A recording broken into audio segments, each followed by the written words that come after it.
Yes, you are welcome again to Searching the Heart this rainy morning. It's raining, and I'm going to be doing, while it has been quite long since I did an episode like this, I thought I should do one because of the need of the hour, okay? And it's a global need. We have we're going through a lot of things globally, and more people need to talk about these things on platforms that really affect people, and on platforms that people respect and have the ear of the people that matter. Okay, this is especially when the mainstream media often covers these things and whitewashes them. We need more platforms that talk about these things with a matter-of-factly approach and not from the academic angle. And sometimes the people you invite to your programs too, they need to be people that have will be listened to by those involved in those areas. So this is the thing. Alright, so today I'll be talking about the internet, okay? And I'll be talking about the internet because the internet is that very important platform that we need. When you discuss these issues on the internet, there are a lot of people who really listen to what you're saying because you are using a platform that is modern, applies to the time we live in, okay? And of course there are a lot of conspiracy theories and a lot of falsehood on the internet. Yes, those are some of the things, and that is why we need to talk about it, okay? But also the internet provides that one opportunity where you can say things that the mainstream media will hide. So this is the problem we need to continuously tackle, okay? The mainstream media has become notorious for hiding truth, for only broadcasting what they are paid to broadcast. But the internet gives the opportunity for so many people who might not be that rich, okay, to air their views. And this is important. That is why social media became very, very popular with all its negatives. And I must say, social media has a lot of negatives. But platforms like YouTube, Spotify, TikTok, bring that balance in where, of course, because if you're shooting your own video, of course people can see your face, your true face, okay? And, they can trace you. Say, okay, why did you say this? Why did you say that? Of course, the advent of artificial intelligence, I think people are pushing it too far. Yes, it has done quite a little harm to the originality of the videos and the authenticity of videos, as it were, but it is not enough to completely destroy the value of podcasting, okay, as one of the methods to get across to people. So with this, we are starting this podcast on the internet. Okay, and I will try and chip in the Christian economy and why Christians are caught up in online scams.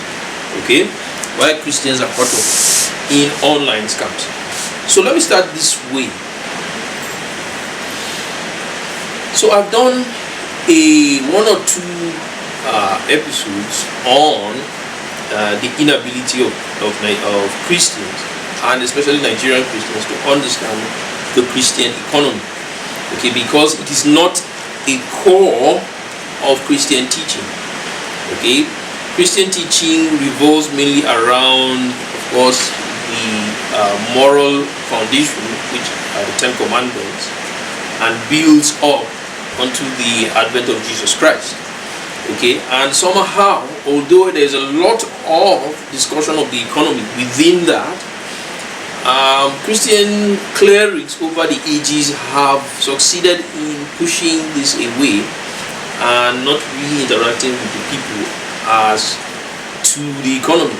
And this has really affected Christians in this way. And one of the pungent aspects in which this can be noticed is through the internet. Okay, the coming of things like multi-level marketing, the movement of multi-level marketing from the streets to the internet, the advent of crypto, the crypto industry, forex, all that has really exposed this weak point. Okay, and this is what I want to focus on. Why the proliferation of scams? Okay, why the proliferation of scams? So I will begin this way by discussing the history of the internet. Okay, now the history of the internet is well known. You cannot discuss the internet without talking about the invention of the computer. Of course, you cannot talk about the invention of the computer without talking about the invention of the TV, the television set. Of course, we discussed that in relation to the prophecy in Revelations 13.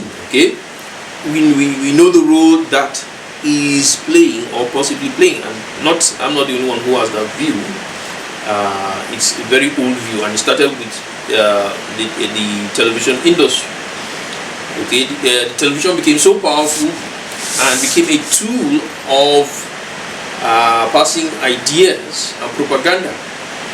And of course, it is believed that prophecy in Revelation 13 might be linked to that. And of course, you see how it has developed to the AI thing, okay, artificial intelligence. So, of course, it started with the TV. The TV, your normal TV and radio are the first networks that were discovered. Okay, and they were used electronic networks that to pass information. Now it is the building of this technology was merged with the computer technology, and of course the fathers or the inventors of computers are people like Charles Babbage and of course Leibniz. With his Leibniz step record. Charles Babbage also was able to discover how to bring together transistors and vacuum tubes to create some of the first computers. Okay, and this continued. There are so many other people that contributed to this technology called the computer. And of course, from discovering the computer, it was a natural development that these technologies were brought together to begin to test the first internet technology, and this was first done by ARPANET in 1969, where they were able to connect 4 computers together. Okay, so four independent computers were able to talk together, and in those days, of course, computers were massive machines. Those were the early computers. 1960s, 1970s. A computer could be as big as your sitting room or as big as your building.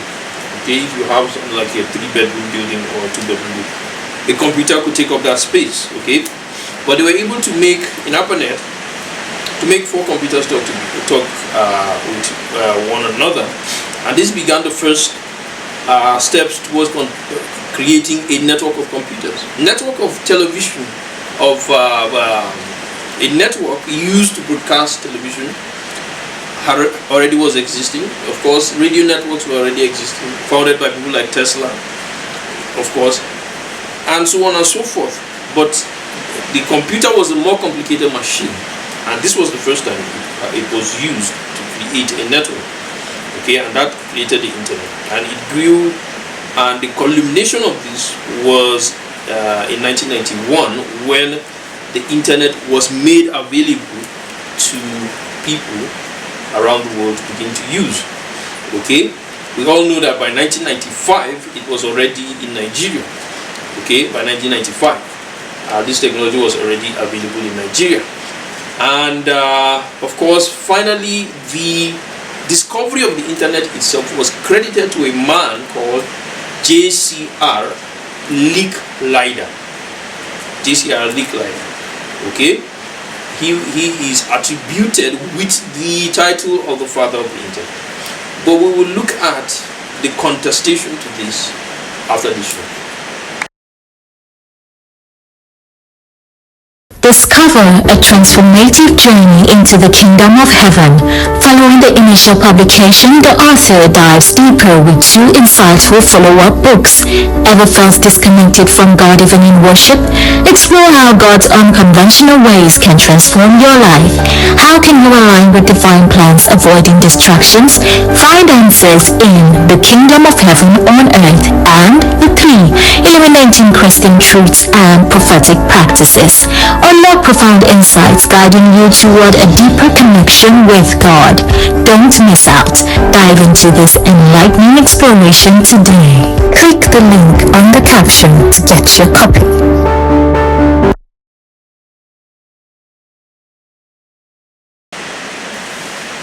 So we have looked at the discovery of the internet. Okay, we've seen all the technologies that contributed to the final discovery of the internet by J.C.R. Licklider. Okay, but there was this man. Within that time, there was a Nigerian man who was married to an American, a black American, who had emigrated overseas, done his degree, okay, overseas, somewhere in New York, I think, and was doing his PhD within this period. Okay, the same period the internet was made available to the public, in 1991. And this man was named Philip Emeagwali. Okay, Philip Emeagwali is of course an Igbo man who had served in the Biafran army from the age of 13, very young age. I mean, you know, he was probably very intelligent. Okay, though there were a lot of young child soldiers then, of course. But this was a man who emigrated overseas to the United States, and he married an American and went about doing a lot of great things in the engineering world. Now, Philip Emeagwali, in those days, I remember we were told when I was in secondary school that a Nigerian had discovered the internet. Now, well, this story has subsisted even up to today, okay?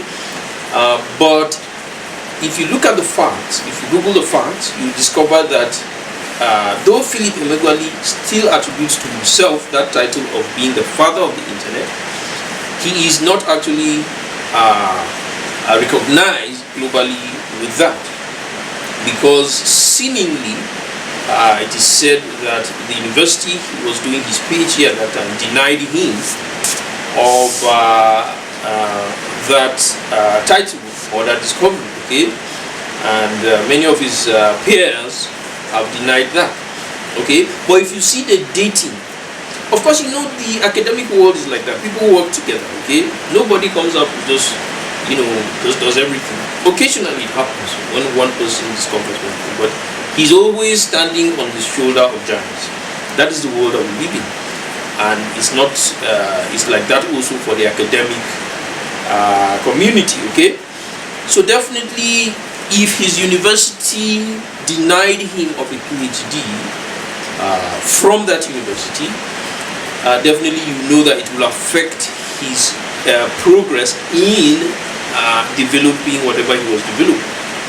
But it is true that he was awarded 1 or 2 prizes in the process of the discovery of some of these processes that led to the internet, like, you know, in discovering the supercomputer. Okay, he has a prize. That one cannot be denied.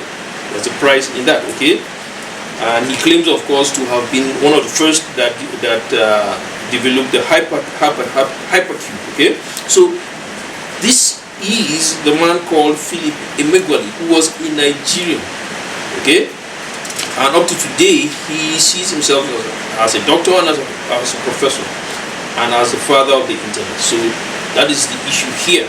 He claims to have been disenfranchised because, of course, of his racial background. coming from Nigeria, coming from Africa. And yes, there are his own peculiar case. We have to still investigate to find out. But of course, it's not too. I don't see it as something far-fetched. It is very possible that he was disenfranchised. He was denied of that very valuable contribution.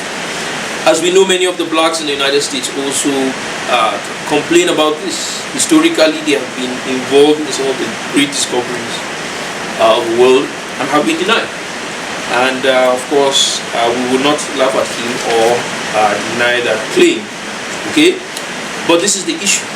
Now, does this have anything to do with why Nigerians have been known to participate in scams, in internet scams especially? I don't know. Okay, that's a question for another day. Okay, but this is what happened to Philip Emeagwali. He's a recognized engineer, very skillful, very intelligent engineer, but was denied a PhD by his university. Okay, so this is the issue. So yes, that was the story of Philip Emeagwali. But we have other great Nigerians also who have contributed in those areas of engineering, many of them. There are so many women also, Nigerian women out there. I heard about one who was into the space sector. I didn't pick up her name at this point, but she's there. And we have Bart Nnaji, who discovered the e-design process. Okay. He was a minister in Nigeria also, minister of industry, of power actually, of power in Nigeria for a while. So these are some of the people who contribute, and so many other Nigerians who contribute to the internet industry, computing and internet industry, and in engineering general, Now the problem of disenfranchisement is a global problem. Even here in Nigeria, some of us complain of the same thing here. And I've told you about my own story. And there's so many people are out there historically also having the same experience. Now, the issue of the academic community is an issue that is more complicated than it looks. Sometimes it's not as easy as just making a claim. Sometimes it's about having access to certain resources and also being accepted by the people around you. It's very complicated things. And sometimes here in Nigeria also we experience some of these things. You have the material and you have the mind, but the people around you just don't believe that you are the person to put forward, and that is what causes some problem. So even Bart Nnaji, of course, remember Bart Nnaji had to resign from being the power minister here in Nigeria. And sometimes people confuse him with Philip Emeagwali because probably they're into the same field, almost the same field. And he is a professor in robotics, Philip, and AI. So those fields are very closely interrelated. So we'll continue from there and talk about the computer industry in Nigeria. Computers became popular in Nigeria, of course, since 1995. Did Philip Emeagwali have something to do with this? I assure you he did. But we didn't know what he was suffering out there. So these are the things that are still happening here in Nigeria. So many people have contribute to fields and they help to push this field forward, but they themselves have been disenfranchised and nobody knows. So this is the problem, especially here in Nigeria, and I believe that this is what is also contributing to some of the preponderance of online scamming, especially as it relates to Nigeria. The link between social problems and economic problems are very close. And the problem with Western society is that Western society tends to pretend that social problems have nothing to do with economic problems because the economy is put first. And this is the problem. So this is contributing to some of these things.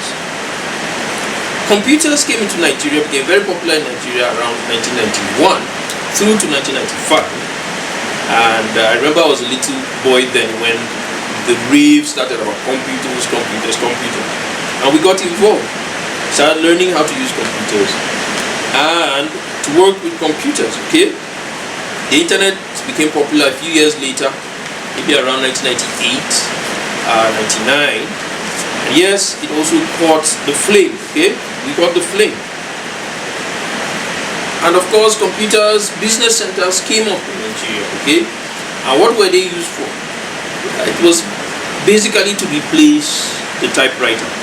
Okay, the typewriter was used to type documents, and of course, if you wanted to design pictures, of course, you go to the artist. But the computer brought another dimension to this, made things easier to design pictures, to make design books, book covers, to print out pictures, okay, to type documents and to print them. So people began to abandon the typewriter and move to the computer, and that created a booming business center industry. Okay, business centers came up to replace the limitation of typewriters in offices. Okay, business offices. Okay, it was not a street business, but the computer moved that industry, the industry of documentation, recording, into the streets, and so it became very popular. Okay, and though yes, a lot of people were skeptical about it at first, it created a contention actually, but later on it caught fire and became very popular around the country. Okay. This lasted up till about the year 2001, when the GSM came into the country, also became popular in the country. And of course, people began to buy phones and buy phone lines, and that was just about the idea of calling. Okay, but when smartphones came in around 2008 through to 2010, of course, the computer began to wane, okay, in popularity. Why am I going into all this? The coming of the computer into Nigeria. We want to see what part these industries that are coming up played in the problem we are having now. The preponderance of scamming, okay, the preponderance of internet fraud, okay. So we've talked about how the computer or the business center idea came into Nigeria and became popular. Of course, it wouldn't have been, I don't know about the United States where the internet was discovered, okay, but I don't think they did that there, because many people had access to typewriters. They didn't need what we needed. So the peculiar business center idea, I think, is very peculiar to Nigeria. Maybe African countries, probably. I know in Dubai, I saw something called also the typing center. I don't know whether it's similar to what we have. I never used it, so I don't know whether it's similar to what we have here. But here it's called the business center, okay? Because there you type your documents, you design your pictures, or your GIFs, and you produce them. But you also bind books there. You also laminate documents there, and you do all that. Okay, so that is what is called the business center. It became popular. And of course, one addition to the business center was that you could also browse the internet. Okay, and internet cafes naturally developed from there.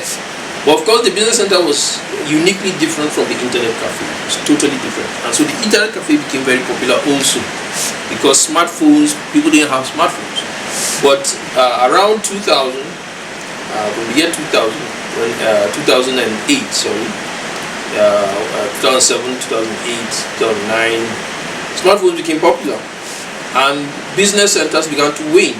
Internet cyber cafes began to wane, okay, and the smartphone began to slowly take over. I remember I was very enthusiastic too. I wanted to begin to browse the internet in my own home because I knew it was possible. I was trained in using the computer, of course, to be a computer technician at that point. So I knew it was possible to connect my phone to my computer. I knew it was possible to buy a modem, get my internet in my own house. But because people were making money on the streets, it took time for that to happen because people were making money on opening cyber cafes and still opening business centers. Okay, so this was the issue at stake. I had my own little business center, of course, but I didn't stick in there as a profession. Of course, I became a pastor, so that was one of the issues. Okay, that was one of the issues. But with time, the smartphone took over the market. Of course, it took over the market. People were browsing in their phones, and business centers became very unpopular. Okay, people were buying printers in their homes, buying laptops, of course, and the business center became unpopular. There was an effort to bring back the business center by somehow, because the global economy itself was getting complicated. Of course, the financial crisis that hit the global economy at the point affected mostly Europe and America, and of course the backlash of that, which I have written on and talked about, began to make the internet a little, instead of bringing down the cost of using the internet on your smartphone, it began to raise the cost of the internet. Okay, and those dynamics made sure that the business center could be brought back. Okay, and the cyber cafes could be brought back, and there has been a push and pull in that direction ever since. And so, though the business centers are trying to come back, of course, through the introduction of little payment schemes, some done by the Gates Foundation, some done by the Nigerian government, just to give these business centers a way of selling scratch cards, like the JAMB scratch cards, the WAEC scratch cards. Students can write their exams by purchasing scratch cards and going to business centers, and doing that through the business centers. So they try to keep the business centers running. Okay, but the truth was that people had computers in their homes, especially laptops, and they had printers in their homes and could do all these things, and they had little modems, they could connect to the internet, and of course it was again less expensive to do it at home, and more convenient, of course, and definitely the business centers still struggle, and up to today that push and pull is still going on. Okay, and this is part of the debate on whether we should slow progress or we should allow progress to just go on. Some people feel that just to create jobs we should slow down progress. Okay, but in Nigeria is a very complicated economy. The internet was made public in 1991. By 1995 it was already in Nigeria. So you see how quickly the Nigerian economy assimilates innovation. Okay, especially that Nigerians were involved in that innovation. Okay, so this is the issue. There's a debate on how much you can slow down the evolution of technology, the assimilation of technology. Okay, so we'll continue after this one. Discover a transformative journey into the kingdom of heaven. Following the initial publication, the author dives deeper with two insightful follow-up books. Ever felt disconnected from God even in worship? Explore how God's unconventional ways can transform your life. How can you align with divine plans, avoiding distractions? Find answers in The Kingdom of Heaven on Earth and The 3, Illuminating Christian Truths and Prophetic Practices. On Full of profound insights guiding you toward a deeper connection with God. Don't miss out. Dive into this enlightening exploration today. Click the link on the caption to get your copy.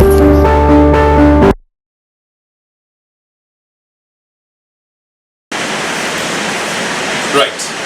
So the push and pull of between the idea of job creation and the assimilation of technology is what is causing some of the problems here in Nigeria, especially when you look at it from the standpoint of the crypto industry. You see how we've been struggling in accepting the crypto industry. Now, the crypto industry is one very peculiar industry. I myself have doubts about the crypto industry. And why is that? Because of the existence of the normal currencies. Okay? Normal currencies are still trying to discover their strength. And in bringing in the crypto that is being accused of consuming a lot of energy and just maintaining it, it's very difficult to compete with the normal currencies. Okay, when you look at the figures between the forex industry and the crypto industry, of course, you see the difference. Okay, so crypto is a very, very controversial concept. Okay, and I think that for it to really become as strong as the proponents of that want it to be, they have to look at some foundational issues in terms of how it is maintained, how it is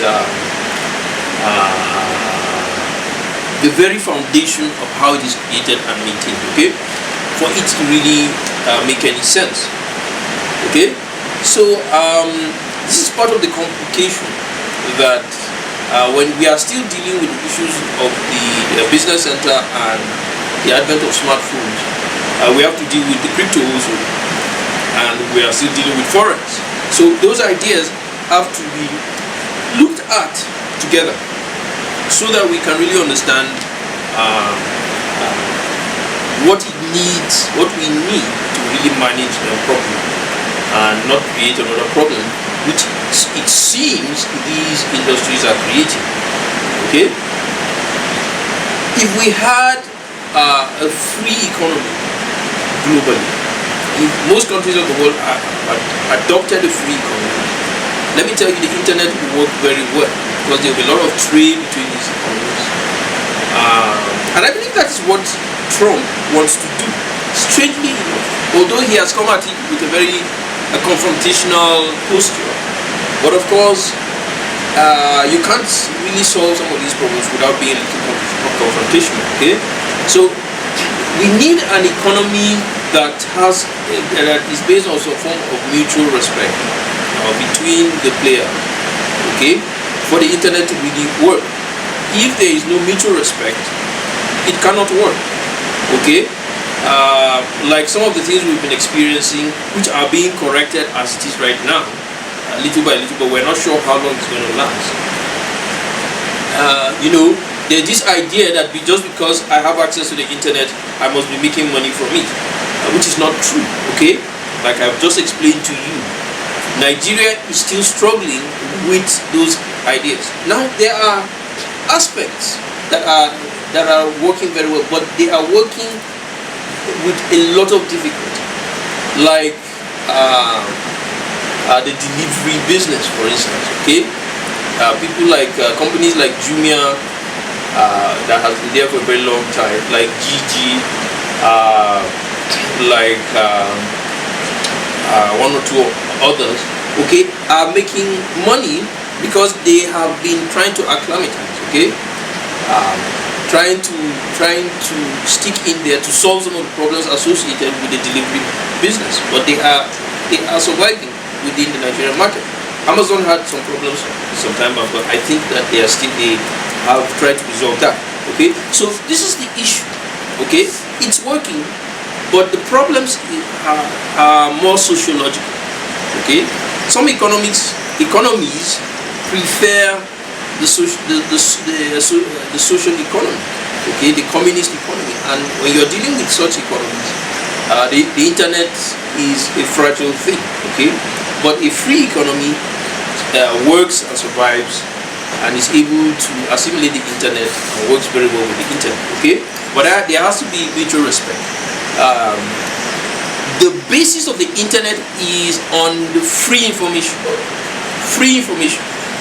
you know, and this is the basis. Once you destroy that and you turn the internet into just a money-making venture, you've destroyed it. I want to help you to understand this from this point of view, okay?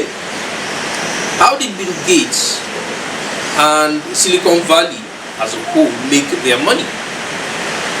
They based it on the idea that these technologies had to be available to the people at low cost. Once you take that idea out of the internet, you've lost the internet. You've lost the business ideal, you've lost the progress of the internet. It is meant to provide information easily to the people, accessible to the people at low cost, and that is what makes it valuable. That is what makes it the internet, okay? And that is what Bill Gates at Silicon Valley, and of course Steve Jobs and all that. And the secret between the success of Bill Gates as opposed to Steve Jobs, that Bill Gates understood this better than Steve Jobs, okay? So this is the problem, okay? So we need to understand these foundational concepts. So if there's mutual respect, people don't charge what they don't really give, with the knowledge that it was not meant to be primarily a money-making venture, then you see that the business remains, okay? It stabilizes and it continues to do that. What is entrepreneurship in the first place? It's providing a need. It's not just putting a product in somebody's face and say you must buy. No, it is providing a need. And when we have that in mind, the internet will survive, okay? So this is the issue at stake. Okay, so this is how the struggle is continuing between the GSM market and the computer industry, and it is still going on. It is still going on, and it's a peculiar problem to Nigeria. But I believe the source is not from Nigeria; it's from overseas, because they are not giving us all. Okay, the internet can only survive. Internet businesses can only survive when they have everything. As innovation is going on, it is provided. It goes on. But once you stop innovating or providing the products of this innovation to the people, of course it stops. Okay, and this is the problem. Once the computers get into the homes and the printers get into the homes, the business centers will close down, whether you like it or not. Okay, so when you don't want that, of course you will be forced to now stop the importation of printers and computers, and that is what will happen. Okay, you can't have both. Imagine, for instance, there is Starlink in Nigeria, and MTN, Airtel, Globacom are still there. Of course, you know there will be some form of competition. Of course, there will be a clash, and the one with the lower cost will win. Okay, but recently what we see is that the prices have been going up, maybe in response to Starlink. So this is the problem, okay, that we have to continuously solve, right? So, as I have continuously tried to emphasize, that the causes of some of these issues are sociological problems. But the problem with economists, our modern economists, is that they want to deny this, and this is not true, okay? This is not true. It is the moral aptitude, okay, and how people relate to one another affects the economy, okay? And some of these issues are sociologically founded, like some of the porn available on the internet, of course, you know, is frowned at by certain religions, Christianity, Islam, and of course it also contributes to the resistance against the internet in Nigeria, okay? And so very few people have access to certain things, and it is also agreed that a lot of the scammers are also scamming Nigerians from overseas. Recently, I was scammed by somebody overseas. Okay, so you know that kind of thing. All right, and they say Nigerians are scammers, but the person actually scammed me from overseas. So this is the problem. And we will talk about these other issues, but quickly let me relate that to insurgency. The presence of insurgency in Nigeria as it is. Some people have noticed, including myself, that some of these scammers thrive on the presence of insurgency. Okay?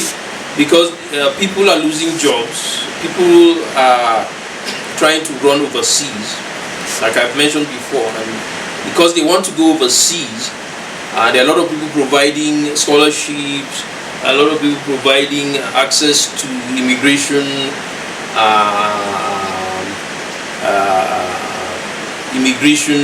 these platforms, maybe in Canada or the US or in Europe.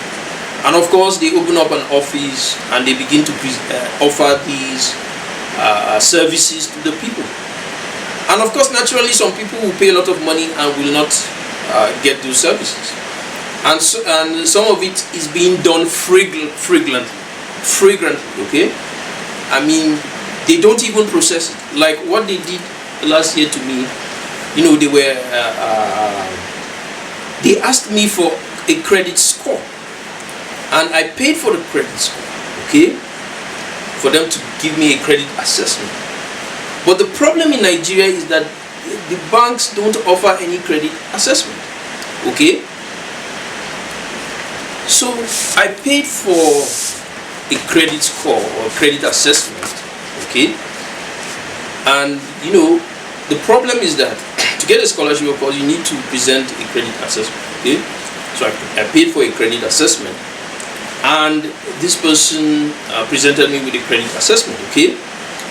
And when I looked at the date of the last credit assessment, it was 2010. Okay, so I was like, what is this, okay?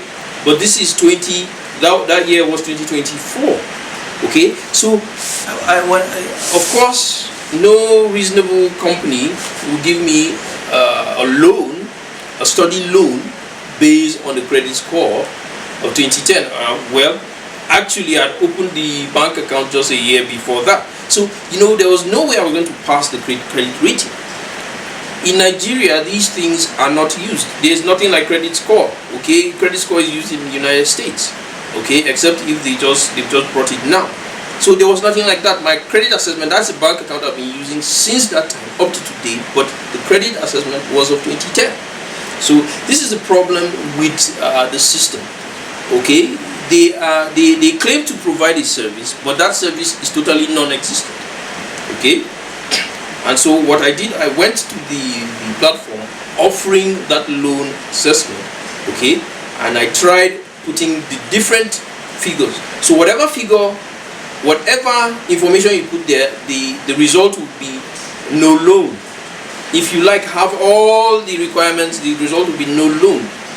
The platform was not providing any loans to Nigerians because in Nigeria was not really, it was not really, the data from Nigeria was not accepted by them.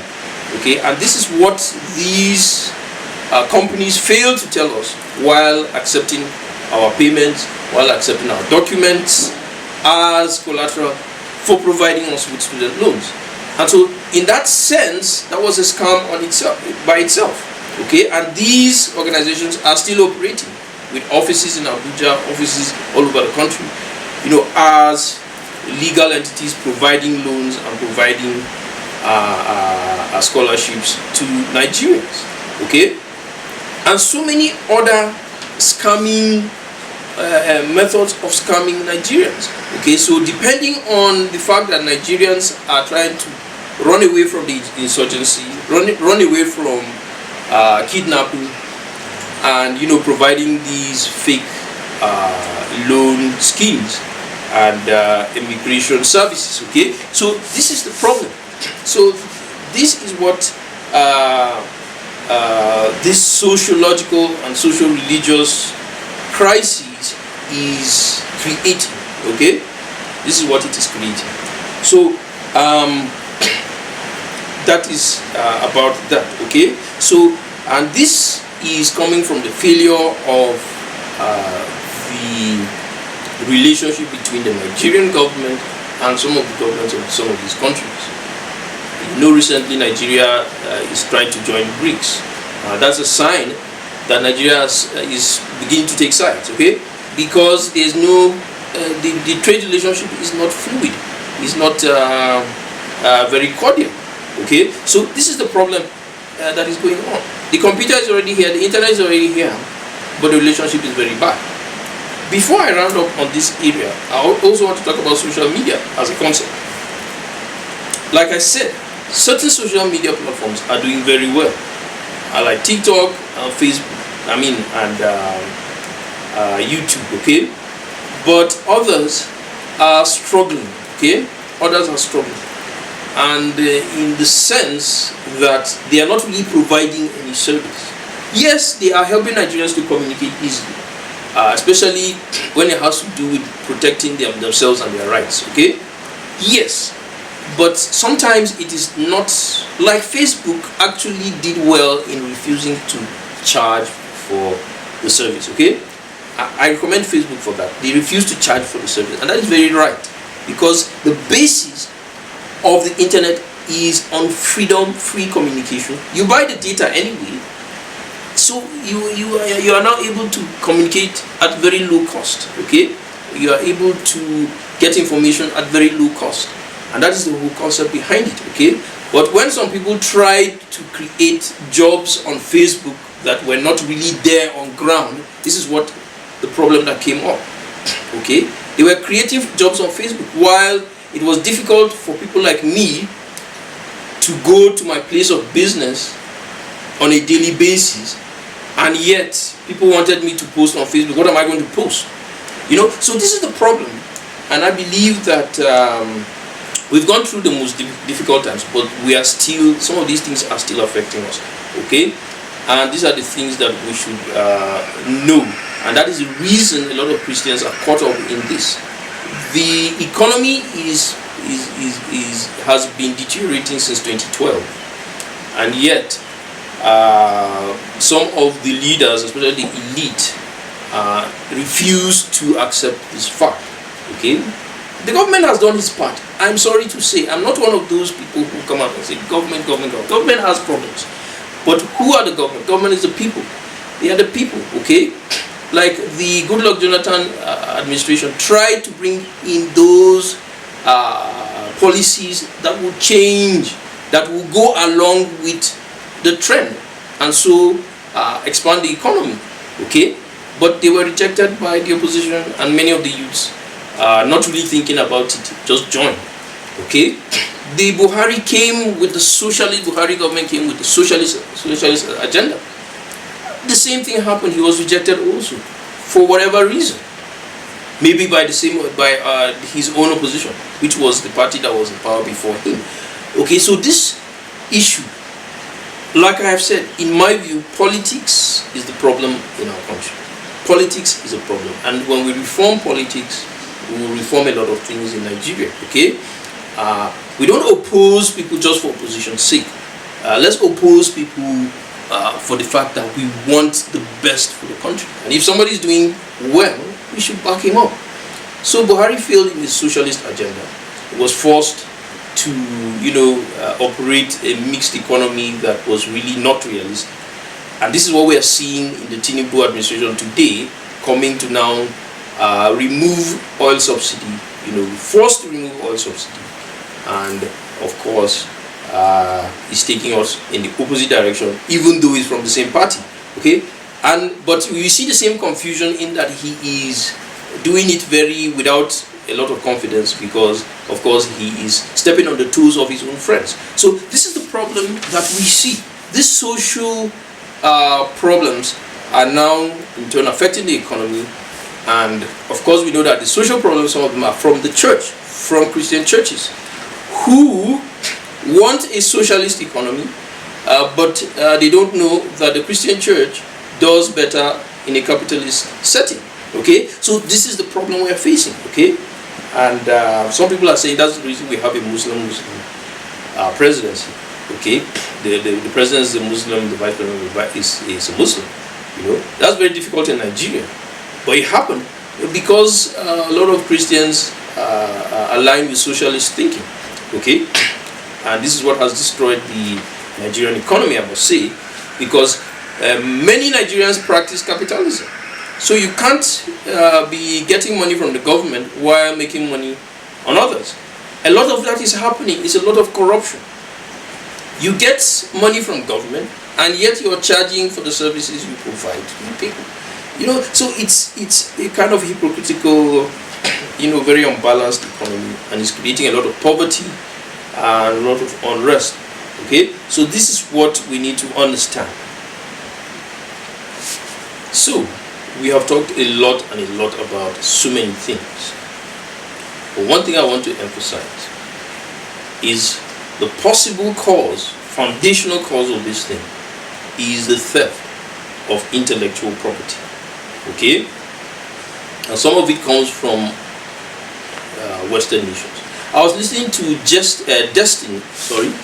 His name is Destiny, very fine podcaster. He talks about technology. I want to recommend him here.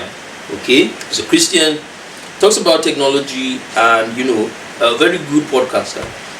And he revealed something I never knew. Okay, that the same thing happening to some of us here in Nigeria is happening to them there in America. In that you develop something, and before you have finished making it and producing it, somebody somewhere else has done it. Okay, so that is what Destiny showed me, and that is why the Chinese economy was growing and the American economy was kind of shrinking. Okay, what Donald Trump wanted to reverse. Okay, so theft of intellectual property has become an issue, and I want to I want to really look at that a little. And if Destiny is listening, he needs to understand that it's not just from just technology, like somebody spying on you from the internet and then knowing what you're developing and then he develops it. No. Okay? Some of it is actually a spiritual thing, and this is one of the things that the church has to look into. Okay? And we are seeing it a lot here in Nigeria. Sometimes it is combined with hacking together. They hack your computer, but the two things go hand in hand. Okay? I've been talking a lot about necromancy. These are the things that the church has to look into. If you, while the church tries to be liberal, I think we must also look at the kind of theology we accept into the church in the name of the Holy Spirit. We need to really properly theologize on the Holy Spirit. That will really help us, our economy. And yes, I agree, in those days we used to really love, so like I said, of course, some of this theft of intellectual property is done through hacking, but a lot of it is also done on the streets. Okay, when you're doing something and that person spies on you through whatever method. There are many methods of spying. Like in Africa here, we're struggling with this sociological agenda, or I call it a communist agenda, capitalist pseudo-communist agenda. And it's all over the world, strangely. And somebody is sitting somewhere and he's spying and knowing what you're doing in your house. You cannot innovate properly. Okay, you can't have the right to any intellectual property. And this is what America may be facing. Okay, and of course it's causing a lot of upheaval all over the world. Okay, this is part of the cause. I've been talking about necromancy in my videos. Watch that video, listen to what I'm saying about that. Okay, if we don't solve that problem within the church, okay, the problem of necromancy, we may never be able to understand the world as we see it today. Okay, those two systems don't work together. They don't. Okay, you have to weaken one to strengthen the other. Okay, so this is the thing, and that is why scammers thrive under insurgency. Okay, that is the truth of it. So this is the positive aspect of what Trump is doing, limiting immigration in the United States so that people stay at home and they focus on developing their countries. Instead of thinking that everything is good out there, while you are taking that very thing that will destroy that economy, and you're exporting it just by immigrating, okay, or migrating to that country. So this is the problem, and this is where the issue of the Bushman syndrome comes in. I want to apologize. I'm not trying to hurt anybody, okay? I'm just trying to be truthful. Sometimes truth comes with a little hurt, okay? But in Nigeria here, we are used to this. We understand this. When you say Bushman, we know what we're talking about, okay?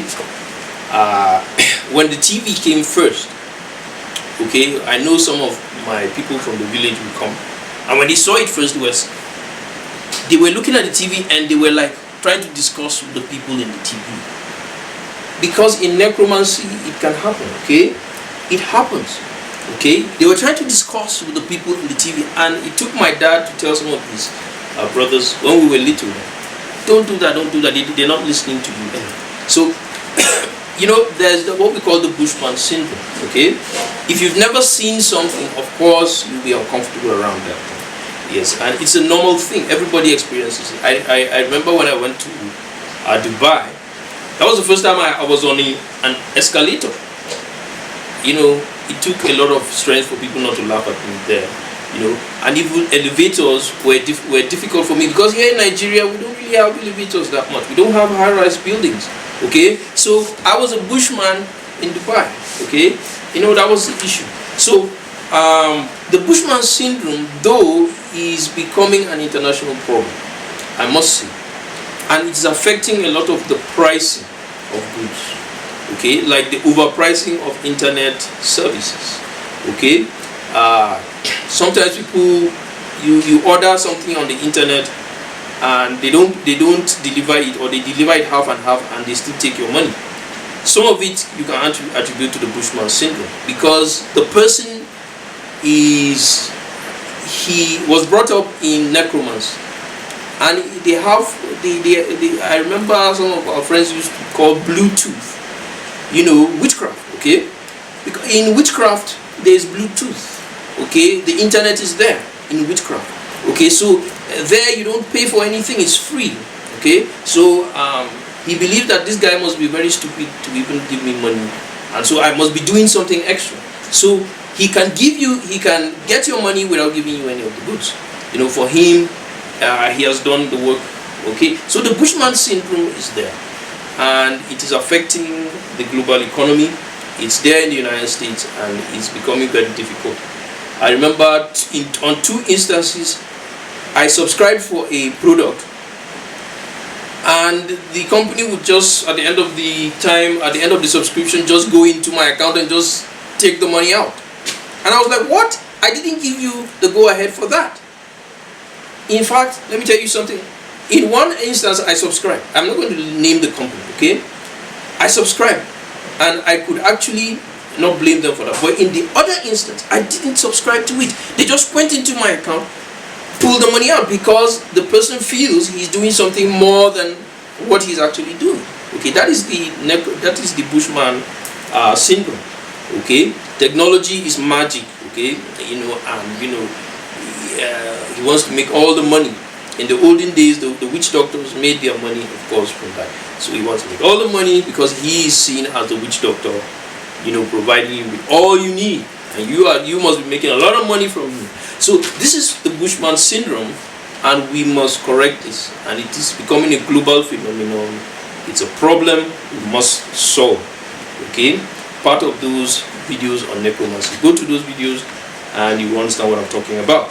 Okay.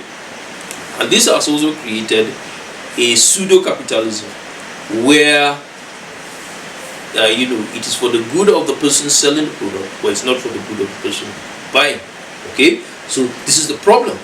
Okay, we must correct that.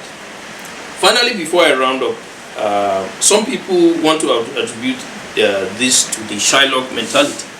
Okay, of course, you know the story about Shylock. Shylock was a Jew, and he lent somebody some money, and he came back for his pound of flesh. Of course, if the person couldn't pay, the penalty was a pound of flesh. Of course, Shylock wanted to take his pound of flesh, and of course, the judge was very smart by saying, "Look, you can only take your pound of flesh if you don't drop, if no drop of blood, because there's no blood mentioned in the agreement." Okay, so there's no drop of blood. And that's how Shylock, had to relinquish that vendetta. Okay. Yeah, some people want to be to Jews, but most of the people who have scammed me on the internet are not Jews. Okay, I don't think I've done any business with any Jew, and I want to say, if Jews are like that, like what some people are complaining about, I believe that they should stop. It's not from God. There's nothing like that in the Bible. Okay, and Christians should not imbibe that. Okay, you get goods for something you provide for a need. I mean, you pay for a need. Okay, somebody provides your need, you pay for it. You don't need to pay for what you don't need. Yeah, you don't need to order what you don't need. Okay, when we keep the sanity in the market, the economy will benefit. But when we mess up the market by cheating one another, by destroying products, selling substandard products, and collecting money for them, of course, we will destroy our own economy. Okay, I am David Mujichinke for you today in Searching the Heart. Discover a transformative journey into the kingdom of heaven. Following the initial publication, the author dives deeper with 2 insightful follow-up books. Ever felt disconnected from God even in worship? Explore how God's unconventional ways can transform your life. How can you align with divine plans, avoiding distractions? Find answers in The Kingdom of Heaven on Earth and The 3, Illuminating Christian Truths and Prophetic Practices. Unlock profound insights guiding you toward a deeper connection with God. Don't miss out. Dive into this enlightening exploration today. Click the link on the caption to get your copy.